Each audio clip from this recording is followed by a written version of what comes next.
ভোরের আলো চোখে পড়তে ঘুম ভেঙে যায় অদ্রিতার। পিটপিট করে চোখ খুলতে নিজেকে ব্যালকনিতে আবিষ্কার করে।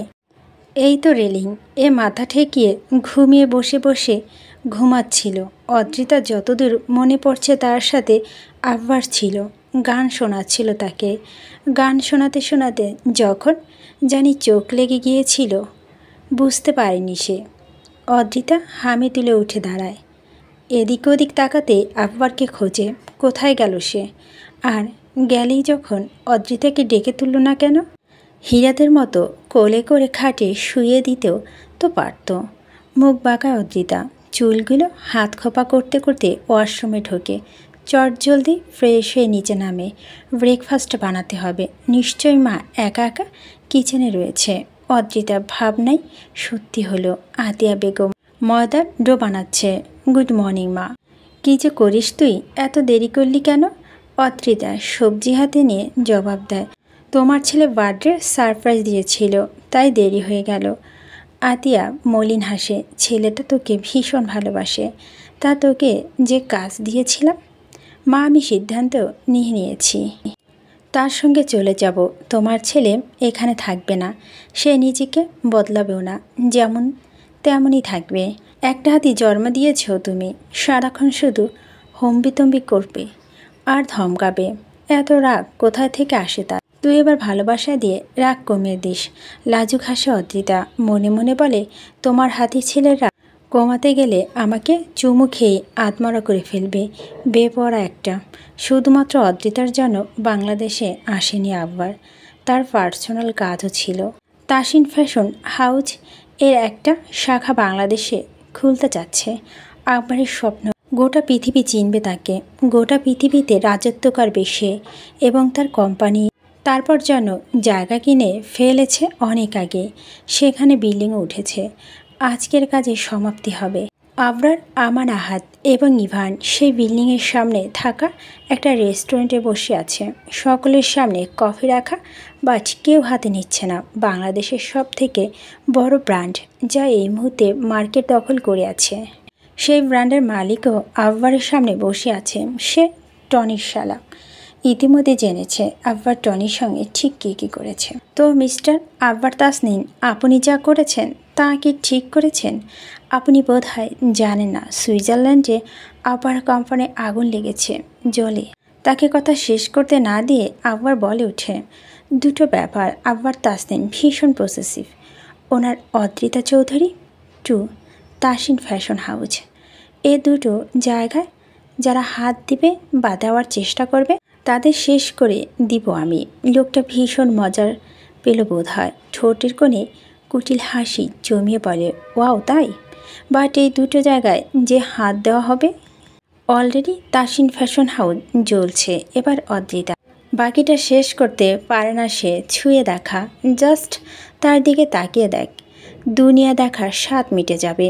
আব্বার তাসনিন বড্ড হিংস্রবাজ, পাখির চেয়েও হিংস্র শুধু তার পাখির ব্যাপারে। She is my mind. চলে যায় আব্বার।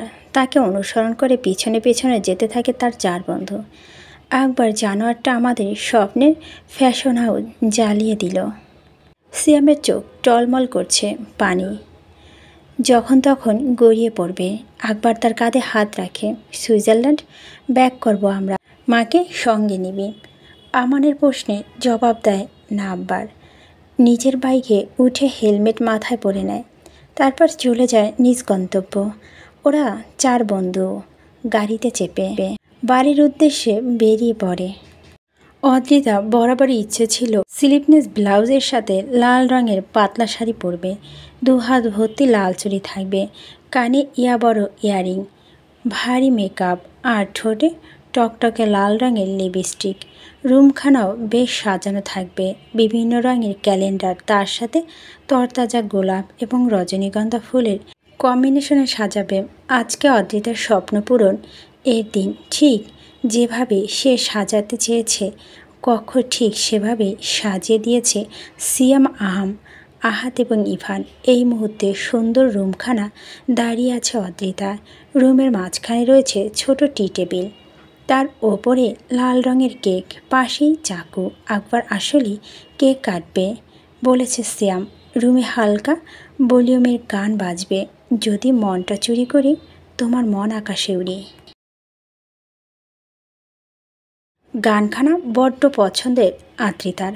গানের সঙ্গে ঠোঁট মেলাতে মেলাতে চট করে নিজের মনের মতো করে সেজে নেয় সে।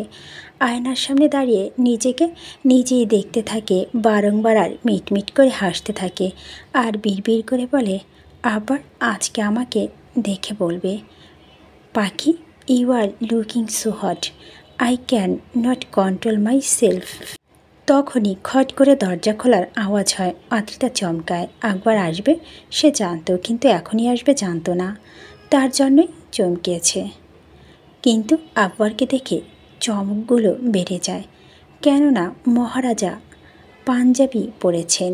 এই প্রথমবার তাকে পাঞ্জাবিতে দেখল আদ্রিতা। ফর্সা বনের আকবরের গায়ে কালো পাঞ্জাবিটা ফুটে উঠেছে, চুলগুলো জেল দিয়ে সেট আপ করা, পাঞ্জাবি হাতা কোণে অবধি গোটানো, ফর্সা হাতে কবজিতে কালো রঙের ওয়াচ ঝুলছে, হাতে একগুচ্ছ লাল গোলাপ। চোখ দুটো আদ্রিতার পানে আবদ্ধ। ধীর পায়ে এগিয়ে আসছে লোকটা। আদ্রিতার দৃষ্টি ফেরায় না, নির্লজ্জের মতো তাকিয়ে থাকে তার মুখ পানে। আজকে এত অদ্ভুত সুন্দর লাগছে কেন তাকে? কেন নজর ফেরানো যাচ্ছে না? আকবর আদ্রিতার সামনে এসে দাঁড়ায়, ফুলগুলো তার দিকে বাড়িয়ে দিয়ে বলে, Adrita, you will be the mothers of my child. ধ্যান ভাঙে আদ্রিতার, নড়ে চড়ে কপাল কুচকায়। লোকটা তাকে মা হওয়ার প্রপোজাল দিচ্ছে, মানে বাচ্চা চাইছে। লজ্জা লাল দুটো গাল হয়ে ওঠা আদ্রিতার। মাথা নিচু করে হাঁসফাঁস করতে থাকে। তার থেকে জবাব নেই পেয়ে একবার পুনরায় বলে, একটা ছোট্ট এনি গিফট করবে আমায়? জানি তোমার বয়স কম, but I need a little princess.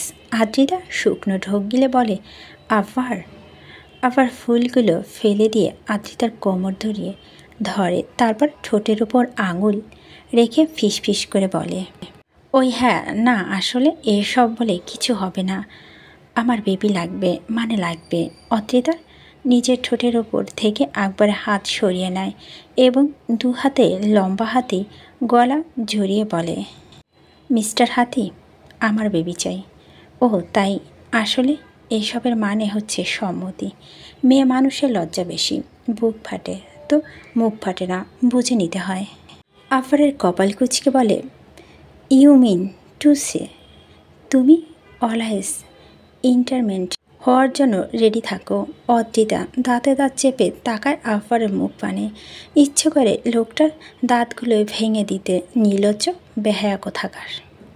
আদ্রিতাকে রাগ করতে দেখে আকবর হাত ঘড়ির সময় দেখে নেয়, তারপর বলে, ওকে, কিছু বলছি না আর। তারপর কোলে তুলে নেয় আদ্রিতাকে, কপালে চুমু খেয়ে বলে, you are looking so hot. Adrita জবাব দেয় না, মুখ লুকায় আকবরের বুকে। তাকে বিছানায় শুয়ে দেয় আকবর। লাইট বন্ধ করে ক্যান্ডেলগুলো জ্বালিয়ে দেয়। সাউন্ড বক্সে গান চেঞ্জ করে, এই গানটা চালিয়ে দেয়। তারপর দুজন ডুবে যায় ভালোবাসার অতল গভীরে। অনেক কথা হয় দুজনার, তার মধ্যে মনে দাগ কেটে যায় আকবরের আকুল স্বরে বলা ওই কথাগুলো। এখানেই শান্তি মিলে আমার জান, আমার পাখি, I love you so much. অনেকে ভাবছেন এত ছোট পর্ব কেন দিয়েছে। আমি বারবার বলছি, এটা রানিং গল্প। যখন লেখিকা পাঠগুলো শুরু করবে আমি সেভাবে আপনাদের সাথে শেয়ার করব।